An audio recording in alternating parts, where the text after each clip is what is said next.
मोदी जी ने 10 साल तक चाहे घोटाले किए हो, चाहे भ्रष्टाचार किए हो, चाहे कुछ भी किया हो, कभी भी विपक्ष की परवाह की नहीं, कभी किसी को सुना नहीं। अब धीरे धीरे एक एक बात आकर के और सामने आ रही है और उसी को लेकर के जो अडानी घोटाला है। और मैं ये कहूंगा कि इस देश के जो 4-5 बड़े बड़े परिवार थे, हमारे नेता राहुल गांधी जी शुरू से ही बोलते आ रहे थे, और जो देश की सरकार है, मोदी जी की सरकार है, ये सरकार गिने चुने सेठों की है, गिने चुने लोगों की है।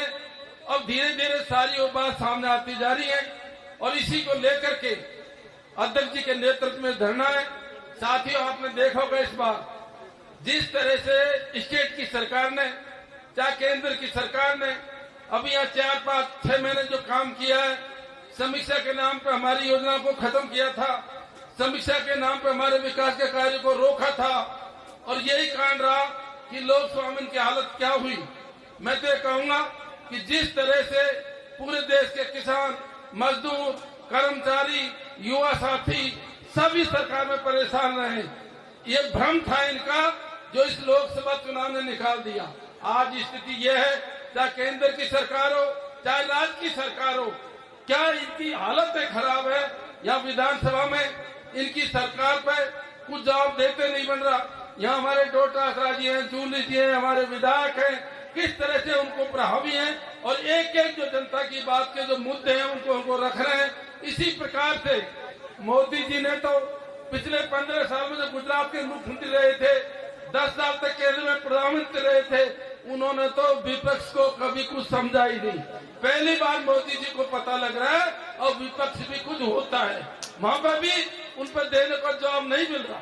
जब राहुल जी बोलते हैं, हमारे नेता बोलते हैं, तो मोदी जी जगह छोड़ देते हैं उनका। मैं तो ये कहूंगा कि इस बार ऐसा लगता है, चाहे केंद्र की सरकार हो, चाहे राज्य की सरकार हो, इन सरकारों का अलाइनमेंट ही खराब हो गया, अलाइनमेंट ही खराब हो रहा है इस बार तो इनका। और ऐसी हालत हो रही है इनकी, मुझे पूरा विश्वास है, चाहे संविधान संशोधन के मामले हो, चाहे और मामले हो, पहली बार इनको बैकफुट पाना पड़ रहा है। पहली बार आपने देखा होगा 10 साल के अंदर, नहीं अच्छे करते, बुरे करते, भ्रष्टाचार करते, चोरी करते, अपनी बात को हमेशा जनता में सही सिद्ध कर देते थे, लेकिन पहली बार इनको एक्सेप्ट करना पड़ रहा है। चाहे लेटर एंट्री का मामला हो, चाहे वक्फ बोर्ड का मामला हो, चाहे और मामले हो, पहली बार सरकार को उल्टे पैदल चलना पड़ रहा है। और मुझे ऐसा लग रहा है जिस तरह का, देखो जिस तरह का हमारे कार्यकर्ताओं में जोश है, जिस तरह का मनोबल हमारा ऊंचा है, मुझे पूरा विश्वास है यदि आप लगे रहे तो इनको जेपीसी गठन भी करनी पड़ेगी, इनको हमारी बातें माननी भी पड़ेंगी।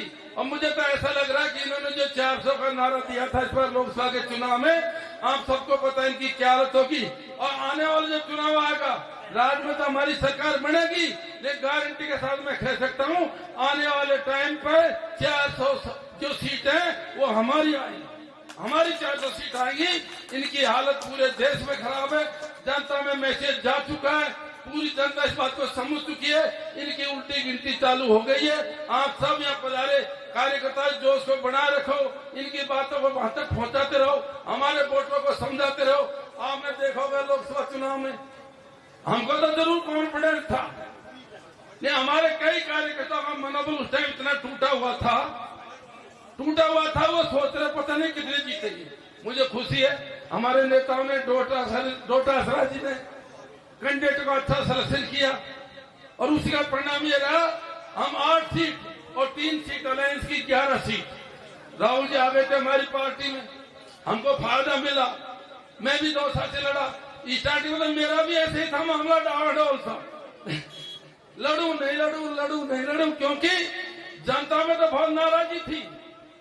हम उस जनता की नाराजगी को एक्सेस नहीं कर पाए, लेकिन अब हमारे कार्यकर्ताओं ने, हमारे नेताओं ने जनता की नाराजगी का असेसमेंट कर लिया है और यही कारण है हमारा मनोबल जबरदस्त है, ऊंचा है, और इसके आने वाले टाइम में हमको परिणाम अच्छे मिलेंगे। आप सब यहाँ पधारे।